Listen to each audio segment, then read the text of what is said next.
সাধারণ মানুষের দীর্ঘ অপেক্ষার অবসান হলো। গ্রাম বাংলার মানুষের জন্য মুখ্যমন্ত্রী মমতা বন্দ্যোপাধ্যায়ের বাংলার বাড়ি আবাসন প্রকল্পের শুভ সূচনা হলো আজ।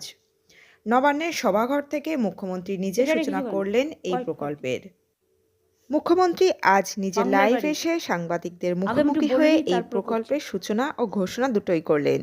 তো বন্ধুরা, আপনারা দেখে নিন মুখ্যমন্ত্রী মমতা বন্দ্যোপাধ্যায় কি বললেন। বন্ধুরা, চ্যানেলে নতুন হলে চ্যানেলটি সাবস্ক্রাইব করে রাখতে পারেন। শোনা যাচ্ছে? আমরা যে কথা দিয়ে কথা রাখি, সেটাই আপনাদের কাছে কথা রাখার ব্যাপারটা নিয়ে যদি কিছুটাও মানুষের সাহায্য হয়। আজকে একটা ঐতিহাসিক দিন এবং রাজ্য সরকার তার সীমিত ক্ষমতা সত্ত্বেও নিজের টাকা থেকে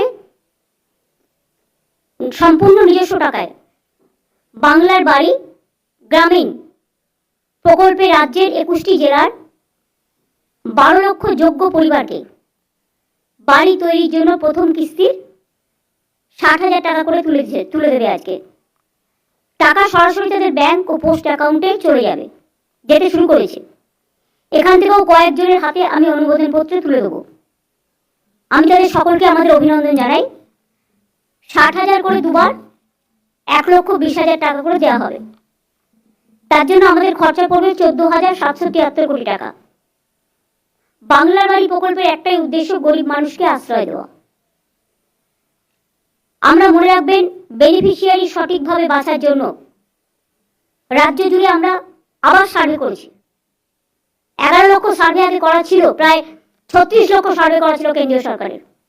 তা সত্ত্বেও আমরা 11 লক্ষ বাড়ি যেটা প্রথম লিস্টে ছিল তাদেরটা আবার সার্ভে করেছি এবং 27,000-এরও বেশি টিম 35 লক্ষ লোকের বাড়িতে গেছে। ডিএম, এসপি, এসডিও, বিডিও, আইসি, ওসি সবার নজরদারিতে স্বচ্ছভাবে তালিকা প্রস্তুত করা হয়েছে এবং ড্রাফট লিস্ট পাবলিশ করে ক্লেমস এবং অবজেকশন যদি কিছু থাকে সেটা দেখা হয়েছে। এটা দেখতে গিয়ে আমরা দেখেছি 28 লক্ষের বেশি যোগ্য বেনিফিশিয়ারি আমরা আইডেন্টিফাই করতে পেরেছি।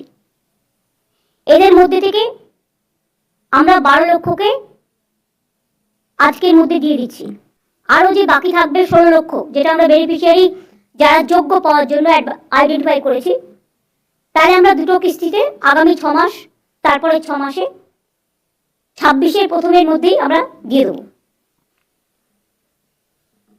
এই যে 12 লক্ষ দেওয়া হচ্ছে, মানে বাকি থাকছে এখনো 16 লাখ, তাই তো? এই 16 লাখ বাকি থাকলে আমরা মে জুনের মধ্যে দিয়ে দেবো 8 লক্ষকে এবং আবার ডিসেম্বর জানুয়ারির মধ্যে দিয়ে দেবো আরো 8 লক্ষকে। 60,000 করে প্রথম কিস্তিতে পাবেন এবং সেকেন্ড কিস্তি যখন তার 60,000 টাকার কাজ হয়ে যাবে, সেকেন্ড কিস্তি তারা পেয়ে যাবে। আমরা যেমন সার্ভে করেছি তেমনি সরাসরি মুখ্যমন্ত্রী পোর্টালেও অনেকে অ্যাপ্লাই করেছে। সেটাও আমরা সার্ভের মধ্যে ঢুকিয়ে সেটাও আমরা সার্ভে করে যোগ্য পরিবারকে বেছে নিয়েছি, যার জন্য 11 লক্ষটা বেড়ে 12 লক্ষ হয়েছে।